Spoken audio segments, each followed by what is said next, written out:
The kitchen chair sat in the middle of my living room like a crime scene marker, rope still dangling from its wooden arms. My 7-year-old son, Colby's wrists were so raw that the paramedic had to be extra gentle when checking his pulse. His communication device, the one he used to tell me, "I love you" every night, lay smashed on the floor. The neighbors who called 911 were still outside. Mrs. Patterson crying into her husband's shoulder because of what she'd witnessed through our window. But none of that compared to what I would show my family 3 days later on a laptop screen that would change everything. My name is Melody, and I'm 34 years old. I work as a warehouse supervisor at a distribution center 40 minutes from our home in suburban Cincinnati. It's not glamorous work, but it pays enough to keep a roof over our heads and cover the endless therapy appointments, specialized equipment, and medical bills that come with raising a child with severe autism. Every morning, I wake up at 5:30, check on Colby to make sure he slept through the night, prepare his visual schedule for the day, and set out his clothes in the exact order he likes to put them on. Blue shirt first, always blue on Tuesdays, then his soft pants with no tags, then his special pressure vest that helps him feel calm. Colby is my entire world. He doesn't speak with words, but he speaks with his hands, his eyes, and his gentle humming when he's happy. He was diagnosed with nonverbal autism when he was 3, right around the time his father, Dennis, decided that having a broken son was too much for him to handle. Those were his actual words. "I can't raise a broken child, Melody." He moved to Phoenix and sends child support checks that barely cover Colby's occupational therapy. The woman who would eventually hurt my son in ways I couldn't imagine? That was Francine, Dennis's mother, my former mother-in-law.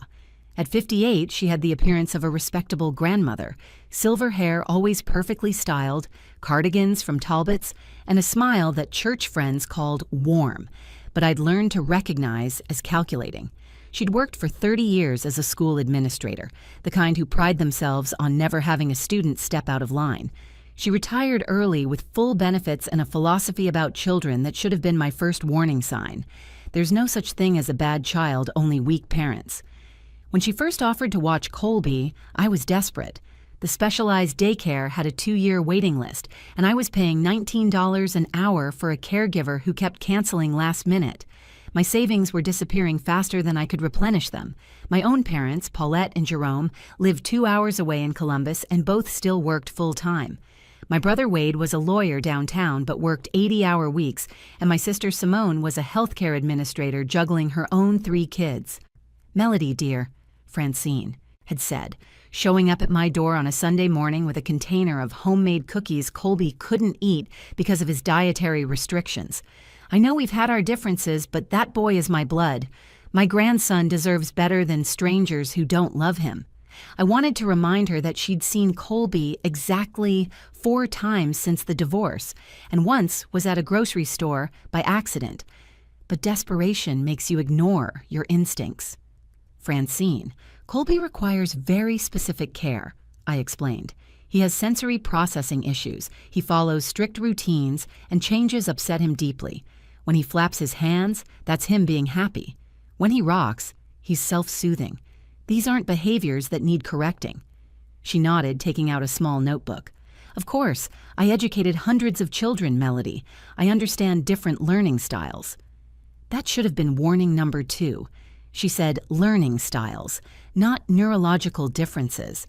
She saw Colby as a student to be taught, not a child to be understood.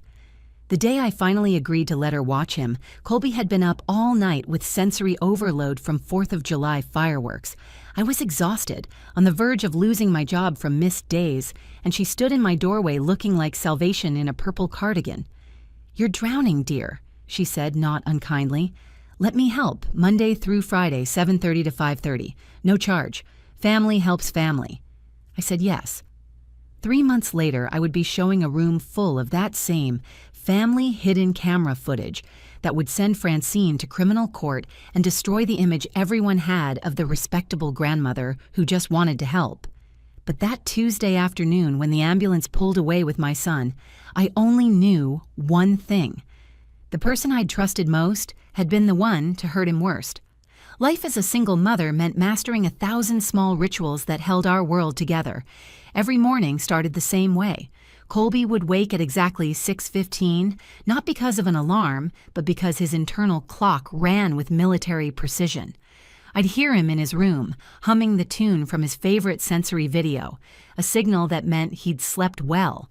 On good days, he'd already be sitting on his bed, rocking gently, waiting for me to come in with his morning pressure hug, the deep, firm embrace that helped his nervous system prepare for the day.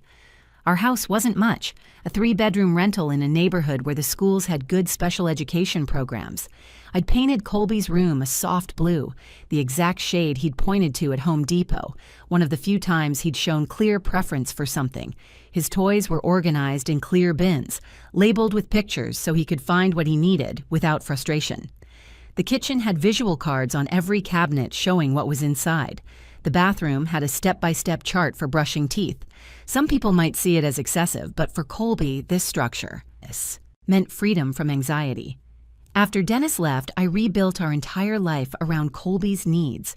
My job at the distribution center wasn't my dream career, but my supervisor, Robert, had a nephew with autism and understood when I needed flexibility. "Family first, Melody," he'd say when I had to leave for a therapy appointment. "The packages aren't going anywhere."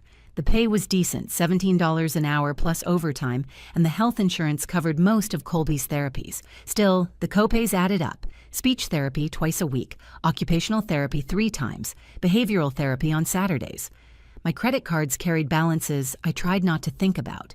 The morning Francine made her offer, I just received a call from my 3rd caregiver in 2 months saying she'd found a better-paying job.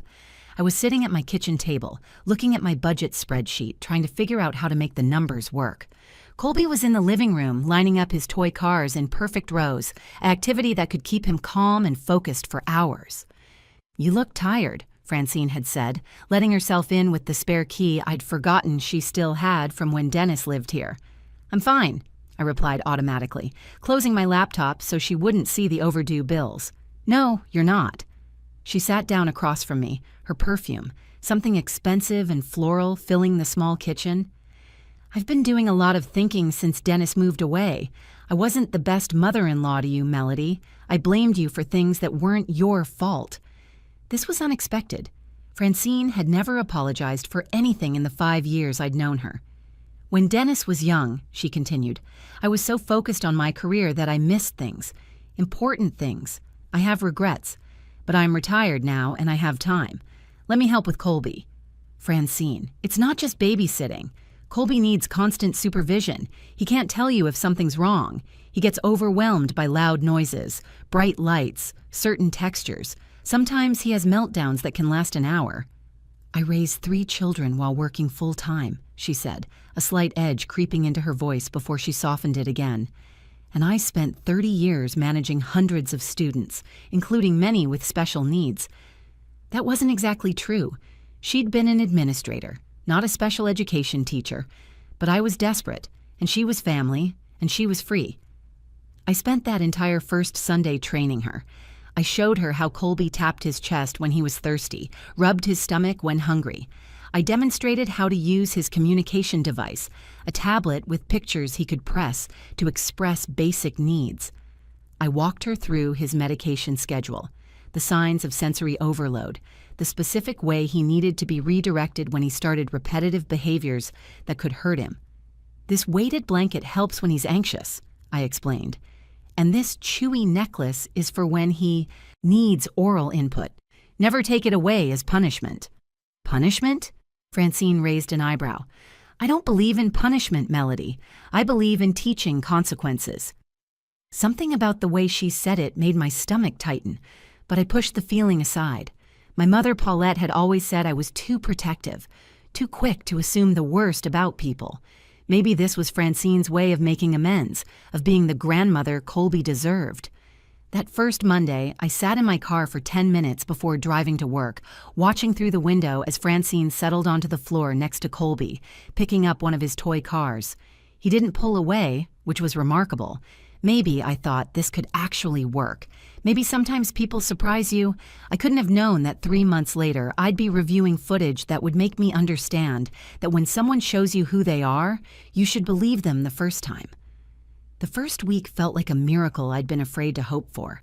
Every evening when I came home, Francine would be sitting on the couch with Colby nearby, usually engaged with his iPad or arranging his toys. The house was cleaner than I'd left it. Dishes done, carpet vacuumed, even the perpetual pile of laundry had been folded and put away. Francine would hand me a detailed note about Colby's day, what he ate, when he took his medications, how long he napped, what activities they did together. "He's responding well to structure," she told me that Friday, her tone professional. "I've implemented a reward system. When he completes tasks without fussing, he earns screen time." "Colby doesn't really understand reward systems the same way typical kids do," I explained gently. "His therapist says his brain processes motivation differently. All children understand cause and effect, Melody. You just have to be consistent." By the third week, small things started to feel wrong. Colby's teacher, Ms. Rodriguez, pulled me aside at pickup from his weekend social skills group.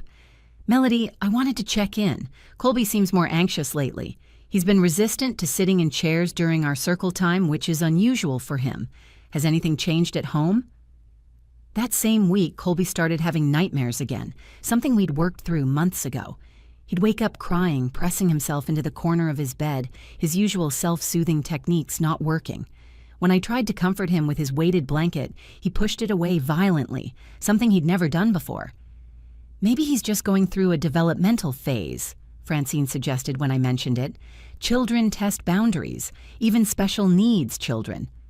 The way she said special needs always sounded like she was saying broken, but I needed her help. The wait list at the specialized daycare hadn't moved, and I'd just been promoted to shift supervisor, which meant a $2 raise but also more responsibility I couldn't abandon. The breaking point started small. I came home early one Thursday with a migraine. Francine's car was in the driveway, but when I walked in, the house was silent. No humming from Colby, no sound from his usual videos. I found them in the kitchen. Colby was sitting rigidly in a chair, his hands folded in his lap, tears streaming down his face. Francine sat across from him, reading a magazine. "What's happening?" I asked, my migraine instantly forgotten. "He threw his lunch on the floor," Francine said without looking up. "He's learning that actions have consequences. He sits there until he's ready to apologize." "Francine, he can't apologize. He's nonverbal, and he didn't throw it on purpose.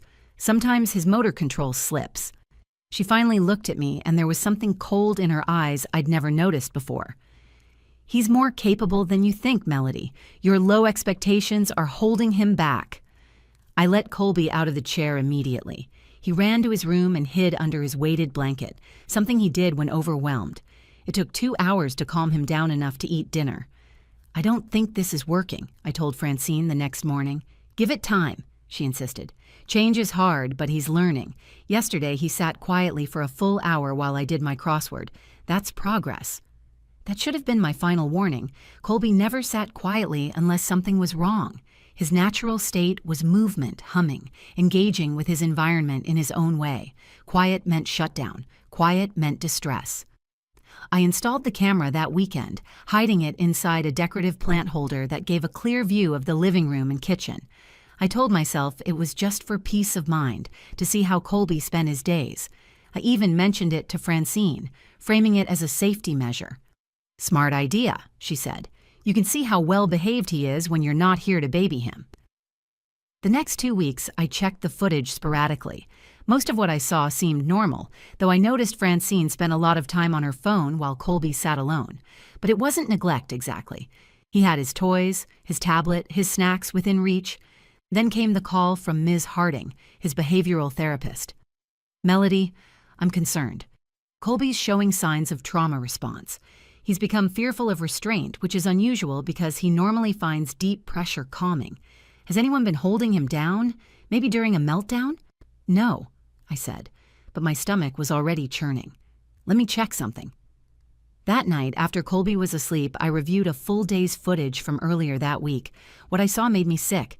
But I kept watching, downloading everything, because I knew I'd need proof for what was coming next.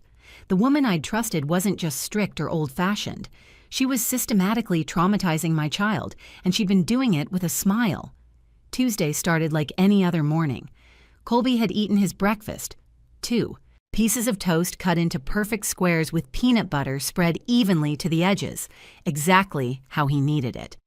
Francine arrived at 7:30 sharp, wearing her usual cardigan and pearls, carrying her crossword puzzle book and reading glasses. I kissed Colby goodbye, noted his slight resistance to my leaving, but pushed through it because I had a mandatory meeting with corporate that morning. "Have a good day, sweet boy," I said, using our routine farewell. He didn't respond, just continued arranging his toy cars in a color pattern only he understood. The meeting was about new efficiency protocols, the kind of corporate nonsense that required attendance, but not attention. I was taking notes when my phone started vibrating. One call, then another, text messages flooding in. I silenced it, planning to check at the break.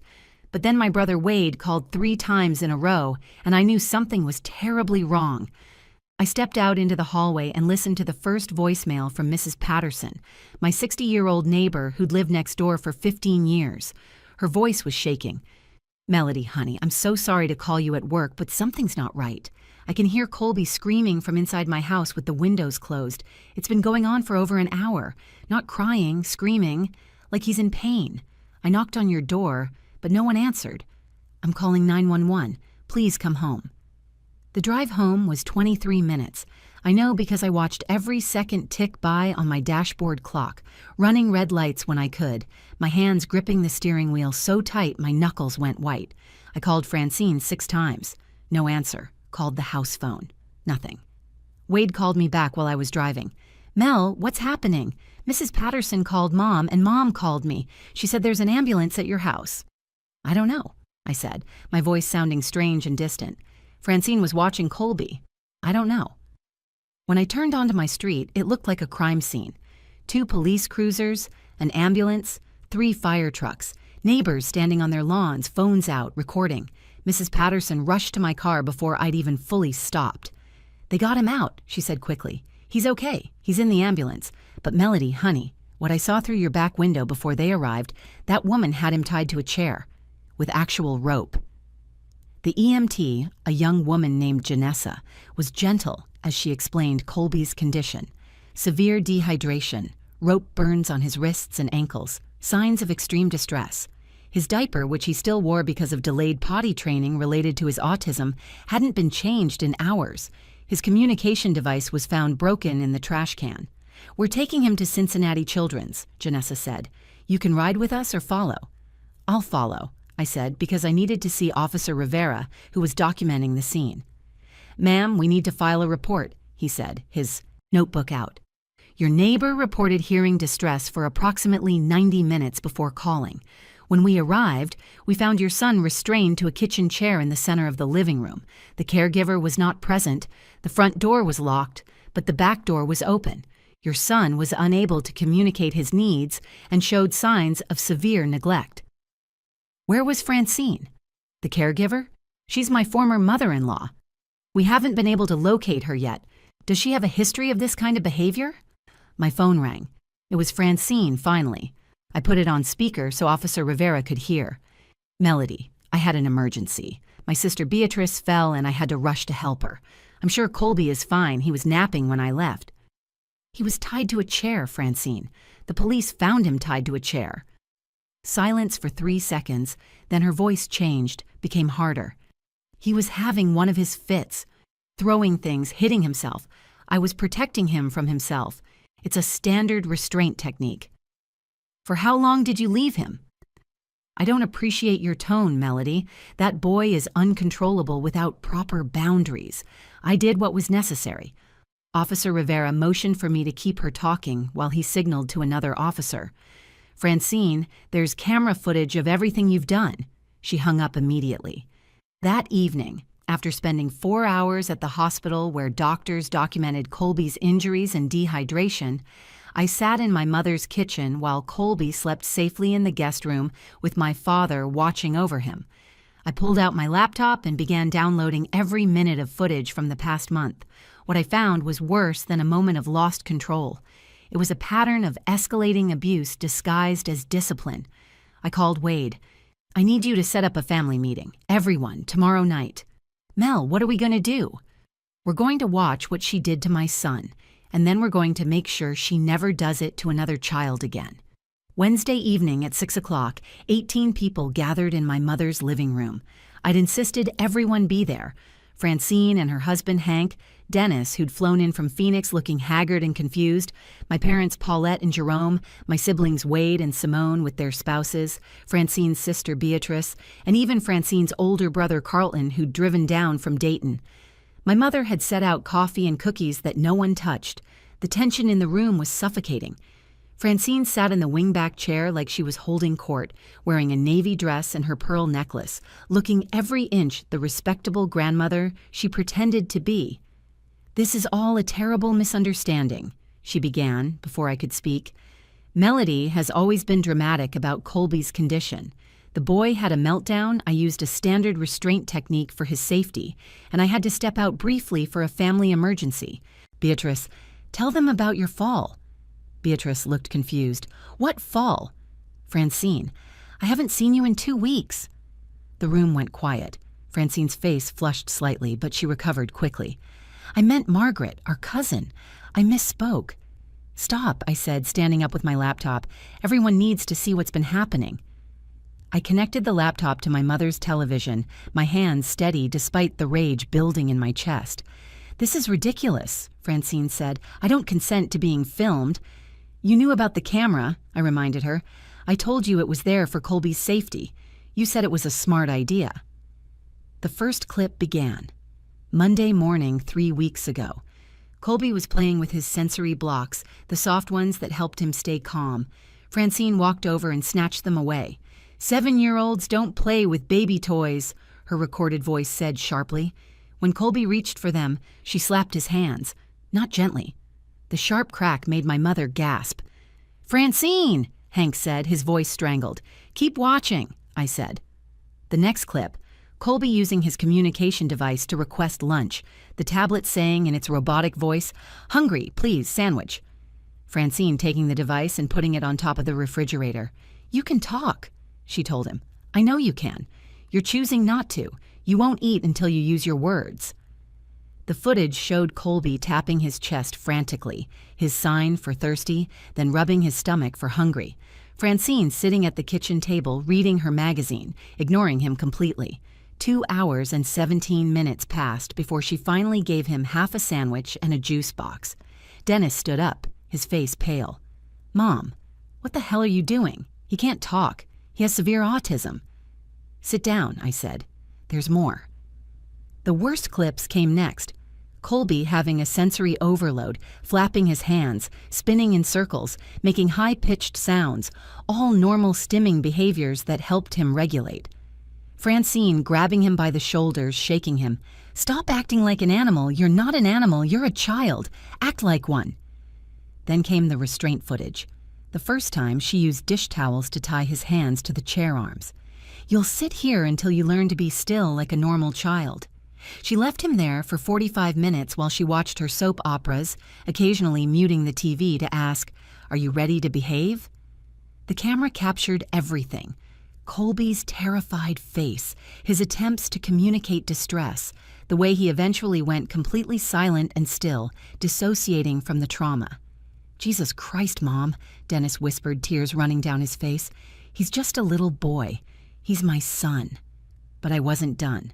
The final footage was from Tuesday, yesterday. This time, she used actual rope from the garage. She tied his arms to the chair, then his ankles to the chair legs. "Your mother coddles you," she told him, her face close to his. "But I know better. You're going to learn discipline if it kills me. 7 hours. 1 for each year you've wasted pretending you can't be normal." The timestamp showed she left at 12:47 p.m. Mrs. Patterson called 911 at 3:23 p.m. Nearly 3 hours alone, tied to a chair, unable to move, unable to call for help, unable to even reach the water cup she'd left mockingly just out of reach on the table. When the footage ended, the silence was deafening. Everyone stared at Francine, who had gone from red to white to gray. "I was helping him," she said, but her voice had lost all authority. "Children need discipline. He needs to learn." "Learn what?" My father stood up, and I'd never seen him so angry. how to be traumatized, how to fear the people who should protect him. Carlton, Francine's brother, spoke for the first time. "Francine, this is what Dad used to do to us. Don't you remember? The rope, the chair, the hours of being told we weren't good enough. You swore you'd never do that to your kids." "But I didn't," she said desperately. "My children turned out fine." "Did we?" Dennis asked. "Mom, I've been in therapy for 5 years dealing with what you call discipline. And now you've done worse to my son, to a disabled child who can't even tell us what you've done to him." Hank was the first to leave that night, but not before saying something I'll never forget. He looked at Francine, his wife of 35 years, and said, "I don't know who you are anymore. Maybe I never did." He moved out that same week and filed for divorce within the month. Their marriage couldn't survive the revelation of who Francine really was beneath the pearls and cardigans. The criminal case moved faster than I expected. Officer Rivera had been thorough in his documentation, and the prosecutor, a woman named Patricia Chen who had a brother with autism, took the case personally. Francine was charged with child endangerment, false imprisonment, and abuse of a disabled person. Her lawyer, probably recognizing the mountain of video evidence against her, advised her to take a plea deal. Guilty on all charges, 5 years probation, 300 hours of community service, specifically in disability awareness programs, and a permanent ban on unsupervised contact with minors. The day of her sentencing, she stood in court and said she was sorry if anyone misunderstood her intentions. Not sorry for what she did, just sorry we didn't understand. The judge, thankfully, saw through it. "Ms. Francine," he said, looking over his glasses at her, "I've reviewed hours of footage showing systematic abuse of a vulnerable child who couldn't speak for himself. Your intentions don't matter. Your actions do. This plea deal is generous, and I suggest you use this opportunity to genuinely understand the harm you've caused." Dennis surprised everyone by moving back to Cincinnati permanently. He took a lower-paying job but said being near Colby mattered more than money. He started attending therapy with Dr. Morrison, who specialized in autism family dynamics, and slowly began building a real relationship with his son. Not trying to fix him or make him normal, but learning to enter Colby's world instead of forcing Colby into his. "I failed him once," Dennis told me during one of Colby's therapy sessions. "I won't fail him again." My family rallied in ways I never expected. Wade and his wife Kelly started taking Colby every Saturday so I could have a break. Simone used her connections in healthcare to get Colby into an innovative communication program at Cincinnati Children's. My parents sold their house in Columbus and moved closer, transforming their basement into a sensory room where Colby could safely stim and regulate. But the most remarkable change was in Colby himself. The trauma was real, and it took months of specialized therapy to address it. Dr. Patel, his trauma therapist, explained that even non-verbal children internalize abuse, sometimes more deeply because they can't verbally process it. We had to rebuild his sense of safety from the ground up. 6 months after that terrible Tuesday, Colby did something extraordinary. Using his new communication device, a more advanced tablet with predictive text, he typed out a full sentence during family dinner. "Grandma Paulette and Grandpa Jerome make me happy. Francine made me scared. I am safe now." We all cried. Even Wade, who prides himself on being stoic, had to leave the table to compose himself. I learned something vital through this nightmare. Trust your instincts. Every red flag I ignored, every uncomfortable feeling I pushed aside, was my intuition trying to protect my son. I'd let desperation override my judgment, and Colby paid the price. Now I know that no help is better than harmful help, and that family ties don't guarantee good intentions. I also learned about the power of truth. That camera footage, as horrible as it was to watch, gave Colby a voice when his own was stolen. It showed our family who Francine really was, stripping away decades of careful image management. It protected other children from her because the court records are public, and several parents from her former school have reached out to me with their own stories of her discipline. Today, 2 years later, Colby is thriving in a specialized school where difference is celebrated, not punished. He uses his communication device fluently, has friends who understand him, and most importantly, knows he's loved exactly as he is. He still doesn't speak with his voice, but he doesn't need to. He has 100 other ways to tell us what's in his heart. Francine lives alone in a small apartment now, estranged from almost everyone. She sends letters sometimes, still insisting she was trying to help, still believing that forcing normalcy on a child is love. I throw them away unopened. Some people never learn that love isn't about making someone fit your expectations. It's about meeting them where they are and helping them flourish as themselves. My son was tied to a chair by someone who claimed to love him, left alone and afraid, unable to cry for help. But he survived. We survived. And our story became a testimony to the truth that every child, regardless of ability, deserves dignity, respect, and genuine love. If you found value in hearing our story, please like this video and share it with others who might need to hear it. Your comments and experiences matter to this community we're building. And don't forget to subscribe to the channel for more real stories that shed light on what happens when we stand up for those who cannot stand up for themselves. Thank you for listening to our journey.